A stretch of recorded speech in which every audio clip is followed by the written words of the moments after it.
Hey guys, and welcome back dito sa ating YouTube channel, and for today's video ay pag-uusapan lang natin itong Lumina. So this video guys is not a financial advice. Hindi ko po kayo hinihikayat na kayo ay bumili ng kanilang token po dito. So, yung gagawin natin, tutorial lang guys kung paano, step by step guide para makabili po tayo ng kanilang token. So, una po natin gagawin dito guys, kailangan po natin makapag-connect ng ating account po dito. So, may pagpipilian kayo dito, pwedeng sign in with wallet, continue with Discord, and then continue with Google. Kung ano yung na-connect ninyo dito guys, ay siya po yung gagamitin ninyo. Yung sa akin naman dito is yung Google, no? So, click ko lang yung Google, and then meron po yung magpa-pop up. So, connect lang po natin. And okay, nakapag-connect na tayo guys and papasok tayo dito sa kanilang game. Ganun lang kadali, no? Kung sino man yung nagtatanong kung paano tayo makakapag-connect nung ating wallet dito, ay click nyo lang dito guys sa ating settings and pasok kayo sa options, and dito natin makikita yung ating wallet sa account po natin. So, kung hindi pa kayo nakapag-connect, click nyo lang yung connect po dito guys para makapag-deposit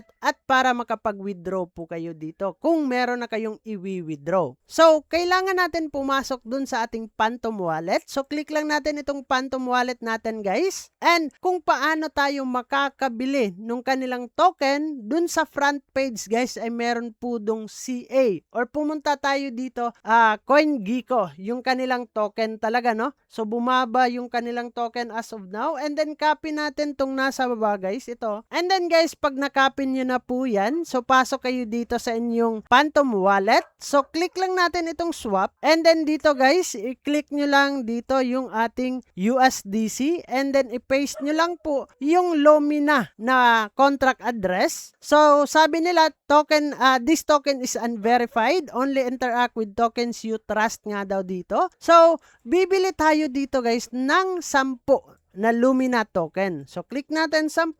Ayan, 32 nga daw yan. And, ayan guys. So, meron daw tayong makukuha na, I think, papataasin pa natin to, no? Kasi hindi siya pwede. 45. 46 na lang guys. 0.46. As of now, nasa 0.46 yung ating token po dito. So, I think yung ating balance naman ay nasa 0.54. So, 0.5 na lang para meron tayong extra token po dito guys, no? So, and then, click lang natin itong swap. So, swap lang natin guys. Click swap. And, aantay na lang natin na masuccess yung ating swap. Okay, check na po yan. And then, meron na tayong token ng Lumina po dito. As of now guys, bumaba po yung kanilang token dito, no? I think negative 10 na sila sa ngayon. Sana tumaas pa to, and then tumaas ng tumaas po dito guys, no? Para hindi tayo lugi. And guys, pwede na po tayong makakapaglaro dito sa Lumina, na pwede na tayong makapagbenta ng ating mga lumins po dito. So, paano naman tayo makapagbenta ng ating lumins? Click lang natin ulit, pasok tayo dun sa kanilang game.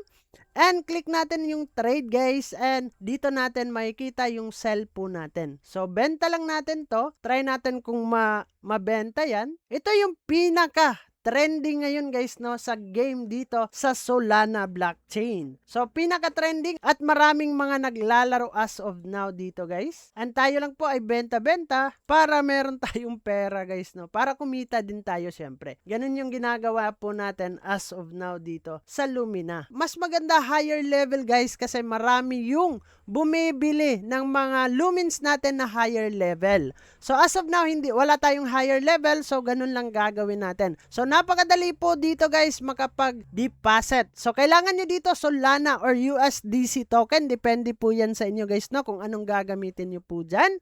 So, always, this is not a financial advice. This is a tutorial video lamang para maipakita sa inyo kung paano tayo bibili ng kanilang token dito sa Lumina. So, yun lang naman yung ating pag-uusapan for today's video guys, patungkol dito sa Lumina on how to deposit.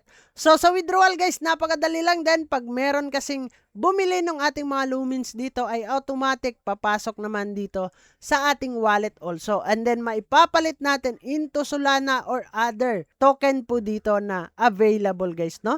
So, bago natin tatapusin ang video na to, kung bago ka lang dito sa ating YouTube channel, ay huwag kalimutang mag-click subscribe and click the notification bell para ma-update at ma-aware ka sa mga panibago nating i-upload na video. So dyan naman na kayo guys, kita-kits soon in the next video at mag-ingat tayong lahat and bye-bye! Barangay, samahang masaya, ano pang hinihintay? Kung online games ang iyong gusto, dito ka sa guild ko, solid to. Sa aming community na puro makulit, mga hari na trash talk pero